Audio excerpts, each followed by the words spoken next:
Hello everyone, এই গরমে হাঁসফাঁস করতে চলে গেছিলাম বন্ধুর জন্মদিনে। আর এই যে ডেকোরেশনটা দেখছেন, এই ডেকোরেশনটা পুরোই আমরা সবাই মিলে করেছি। মেন করেছে পল্লবী, ওকে অনেক থ্যাংক ইউ বলতে হয়। তো আমি কেন থ্যাংক ইউ বলবো, মেন তো বলবে নীলিমা না। তো তারপরে ফাইনালি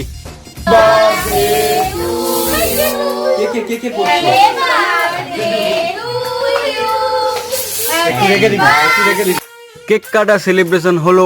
আর এই যে অবস্থাটা যা করেছি আমরা সেদিন, আর গিফট পেয়ে তো পুরো চ্যাম্পিয়ন হয়ে গেছে, যেন ওয়ার্ল্ড কাপের চ্যাম্পিয়ন হয়েছে। এরপরে পীযুষদার গিফট দেওয়ার পালা, সেটাও পেয়ে খুব খুশি, জানো তো ওরা কাপল। আর তারপরে আমাদের তো হই হুল্লোর মজা তো থাকবেই, কারণ সবাই মিলে একসঙ্গে এসেছি, একসঙ্গে খেতে বসলাম। খাওয়াই ছিল চিকেন কষার পোলাও, তারপরে মিষ্টি আর পায়েস। চলো তারপরে ঘরে যাওয়ার পালা। চলো দেখা হচ্ছে নেক্সট ব্লগে।